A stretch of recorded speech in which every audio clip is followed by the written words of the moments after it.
Sige, sabihin mo, kano-ano si J.R. Sabo?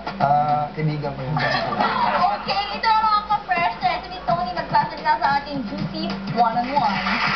Mga ka-freshness, nakachika na namin ang pilit gumagaya sa aking si Miss Tony Gonzaga. Loko. At syempre, kinongratulate muna namin siya para sa box office success ng My Only You. Ay, syempre, nagpapasalamat kami sa lahat ng nanood. We're very overwhelmed with the support na ibinigay sa amin. Is it true You're na welcome. ang leading lady ni Papa Bong Revilla para sa comeback movie niya sa Star Cinema? Very excited. Actually, nasabi na sa akin yan. Pero hindi pa ho kami nakakapag-meeting. Wala pang final na story conference for that. So, hopefully, pag natuloy, ipapaalam ko kagad sa inyo yung mga details. Musta na kayo ni Direct Paul? Marami kasing nagtatanong eh. Yes, going strong and quiet lang. Wala masyadong publicity. How does it feel na kahilera mo na ang nominated para sa Best Major Concert ng Aliw Awards? Ang mga idols mo na sina Pop at Regine. Actually, hindi na ako nag-expect na kahit ano pa man, ma-nominate lang. It's a great honor for me to be in line with great artists such as, yung mga sila. Mamili ka nga, Miss Tony, singing, acting, or hosting. Ano ang pinaka-feel mo? Ako lahat. Gagawin natin lahat. Sa hirap ng buhay ngayon, bumabagsak ang dollars. Mahirap ang economy. Kailangan na flexible lahat. Okay, congratulations sa My Only You. Diba? Ang kawin kayo ni Tony Gonzaga. Uy, pero mas malaki pa niya. Loko. Okay, ano na? I see, nagusto mo bang lineup natin? Anong Yes. 37 days na lang, Pasko na! Ay, sobrang bongga na line-up natin kasi may J.R. Shabo, ganyan-ganyan. Oo, di ba? Ang ganda ng DJ. At Miss Judy Ann Santos, Yes. kung kakalimutan.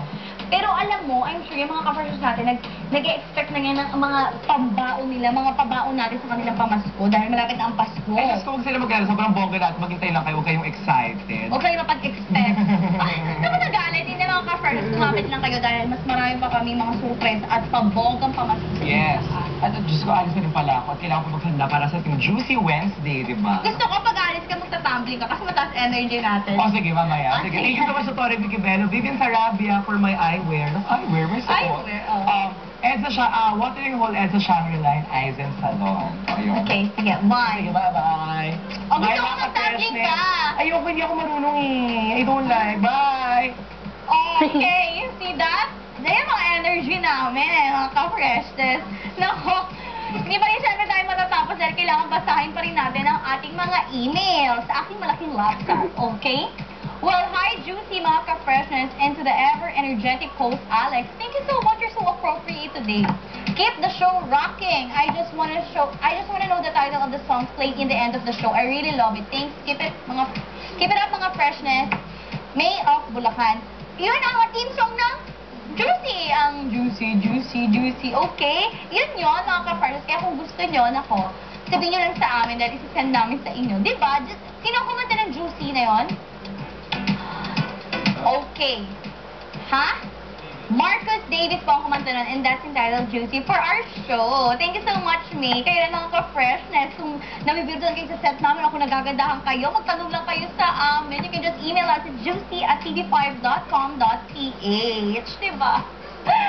Well, freshness, this is it. This is the 30 minutes again. Lumipas na naman ang ating 30 minutes. Pero I'm sure natuwa kayo dahil nabusog-busog na kayo. Ako rin busog na busog dahil grabe naman talagang lineup natin today. Syempre, second season na ang Juicy. Bukas, Juicy Wednesday.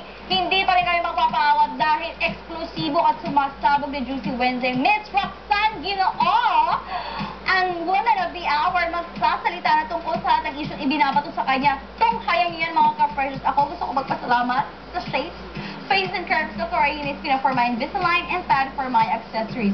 Magkita-kita ulit tayo bukas mga ka-freshers. Stay tuned, stay fresh. 11:30 sa second season na